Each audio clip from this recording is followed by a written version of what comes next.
आबादी के लिहाज से दुनिया का 5वां बड़ा मुल्क 24 करोड़ में से 24 खिलाड़ी भी नहीं भेज सका।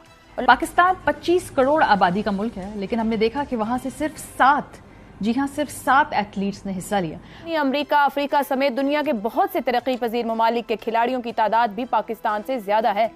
यहाँ तक कि जंगज़दा फलस्तीन भी पाकिस्तान से आगे है। पहला जब ओलंपिक्स हुआ लंदन में तो 40 गए, फिर उसके बाद 44 गए, अब ये तादाद घटते घटते 7 पर आ गई है। पाकिस्तान ने आखिरी बार गोल्ड मेडल 1984 जबकि आखिरी बार ब्रॉन्ज 1992 में जीता था। यूं पाकिस्तान आबादी के लिहाज से दुनिया का सबसे बड़ा मुल्क बन गया जिसने ओलंपिक्स में सबसे कम तमगे जीते हैं। किस किस चीज में कहाँ पड़े हो, हर जगह ही आखिर में खड़े हो।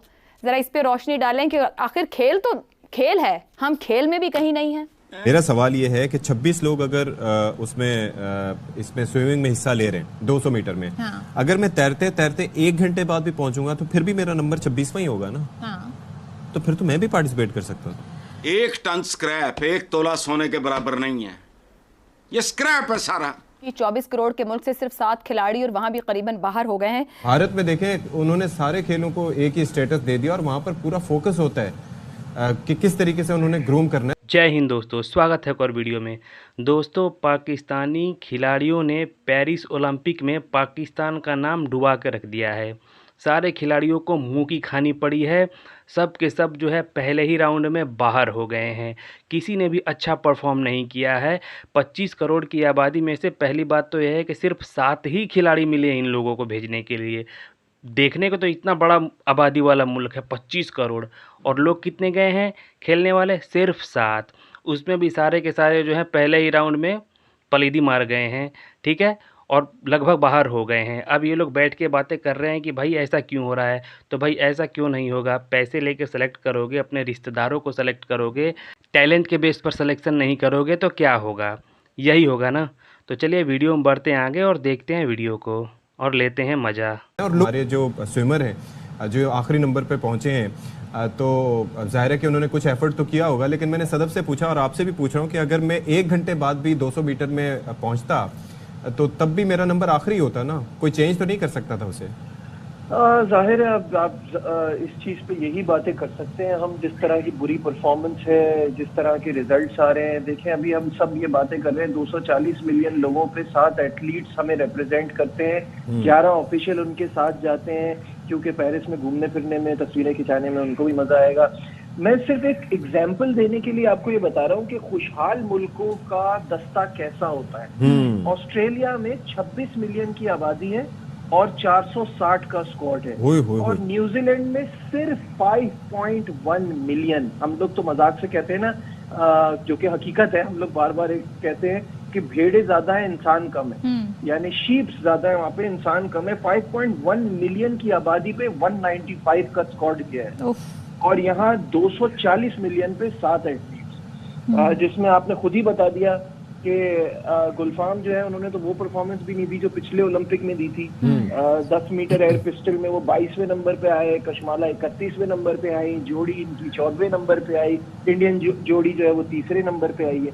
तो आप इससे अंदाजा लगा सकते हैं कि हमारे यहाँ टैलेंट, स्किल का क्या मयार है और सामने से इनको क्या फैसिलिटीज मिलती है।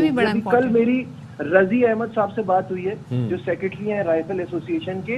एक एथलीट अपने लिए पिस्टल मंगाना चाहता था बाहर से, उसको इतनी ड्यूटी बताइए कि उसने कहा रहने ही दे फिर।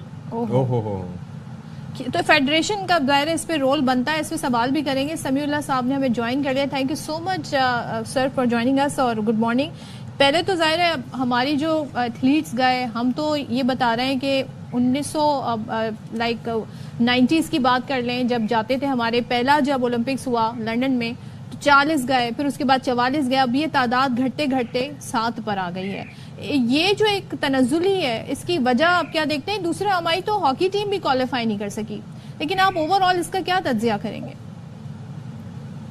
सबसे पहले तो मैं ये बात करूं कि जो आप कह रहे हैं कि पार्टिसिपेशन दिन ब दिन कम हो रही है, सिर्फ एक ही ने क्वालिफाई किया जो जेवलिन थ्रोअर है, बाकी तो सब वाइल्ड कार्ड मिले हमें और सिर्फ कुछ कम लोग आए।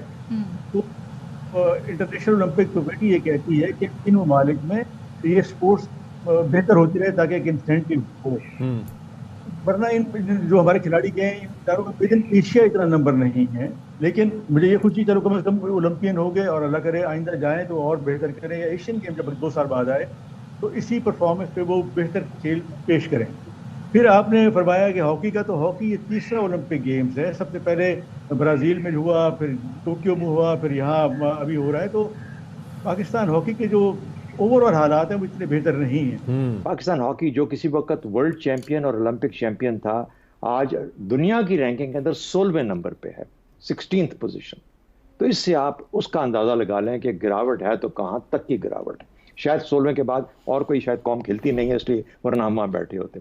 कहने का मतलब ये हुआ कि जिन लोगों के पास, जिन्होंने सिवाय अय्याशियां करने के, सिवाय पैसे खाने के, हॉकी के अंदर, हॉकी एसोसिएशन के अंदर जिस किस्म के इल्ज़ामात एक दूसरे के ऊपर लगे हैं पैसों के गबन के, और उनके नाम भी हैं, मैं नाम नहीं लेना चाहता बैठ के, नाम है लोगों के, उन खिलाड़ियों के। हम कहते हैं ना कि स्पोर्ट्स के जो लोग हैं उनको बिठाया जाए, वो जाते ही इसलिए सारे के सारे अपने उन शोबों से तल्लुक़ रखने वाले प्रोफेशनल लोग जाते हैं कि यार कुछ 2-4 दिनों की, 2 सालों की, 4 सालों की दिहाड़ियां लगा लो, कि फिर कहाँ मौका मिलेगा। सही। तो इसलिए जिस किस्म की करप्शन, जिस किस्म का पैसा। तीसरी बात, पाकिस्तान जिस हालत में आज बैठा है, जहाँ रोटी का प्रॉब्लम है लोगों को, वहां पर आप किस तरह रिसोर्स को छोड़ सकते हैं कि आप जाके स्पोर्ट्स को ध्यान करें। ये तो खैर उसके कॉन्सिक्वेंसेज हैं जहाँ पे हम आए हैं। ठीक। पैसा खाया गया, क्रिकेट के ऊपर पूरा ध्यान दे दिया, हर तरफ सारा चीज क्रिकेट पे चली गई, जितना पैसा क्रिकेट में है खा गई क्रिकेट तमाम खेलों को, और लोगों जहां जहां पैसा मिलता था लोगों ने अपनी जेबों में डाला, उससे खेल का कोई,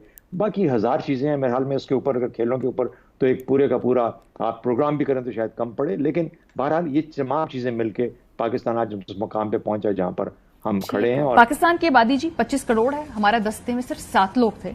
इंडोनेशिया की आबादी 27 करोड़ है, उनके दस्ते में 29 लोग थे। ब्राजील की आबादी 21 करोड़ है और उनके दस्ते की अगर आप देखें यहाँ पे तादाद कितनी है, 277। अमेरिका में 33 करोड़ लोग बसते हैं, 592 एथलीट्स उसमें हिस्सा ले रहे हैं। साउथ कोरिया, सिर्फ 5 करोड़ लोग हैं साउथ कोरिया में, और उनकी जो कंटिंजेंट है उसमें 142 लोग हैं। केनिया में 5 करोड़ की आबादी है, यानी कि हमसे 1/4 है तकरीबन, और उसमें 72 एथलीट्स जो हैं वो हिस्सा लेते हैं। नॉर्थ कोरिया में 3 करोड़ लोग हैं जी, और उसमें 16 लोग उसमें हिस्सा लेते हैं। मलेशिया में 3 करोड़ आबादी है। ऑस्ट्रेलिया की, न्यूजीलैंड की सिर्फ 50 लाख लोग हैं, लेकिन 195 एथलीट्स जो हैं वो हिस्सा लेते हैं। किसी भी मुल्क की तरक्की या तनज़्ज़ुली और उसके माशरे के अंदर क्या सेहतमंदाना रुझान है, उसमें उसका अंदाजा इससे लगाया जा सकता है कि उसमें आर्ट्स, कल्चर और खेल में कितने ज़्यादा लोगों की पजीराई की जाती है, उनको ग्रूम किया जाता है और उनको नेशनल इंटरनेशनल लेवल पर मुकाबलों के लिए तैयार किया जाता है। पाकिस्तान में 25 करोड़ लोगों की आबादी में से हमें सिर्फ 7 ऐसे एथलीट्स मिले हैं जो हमें रिप्रेजेंट कर सकें। क्रिकेट, हॉकी, ओलंपिक्स, कहीं भी खेल, मतलब खेल में कारकर्दगी को भी हम भूल ही जाएं, मतलब वो भी समझ से बाहर हो गई यहाँ पर। जाहिर है जब रोटी रोज़ी के मामले से नहीं हम निकलेंगे तो खेलों की बारी कहाँ पे आएगी। देखिए बहुत ज़्यादा जो ज़रूरी चीज़ होती है ना, वो कि कौम का मोरल कैसा है, मोटिवेशनल लेवल क्या है।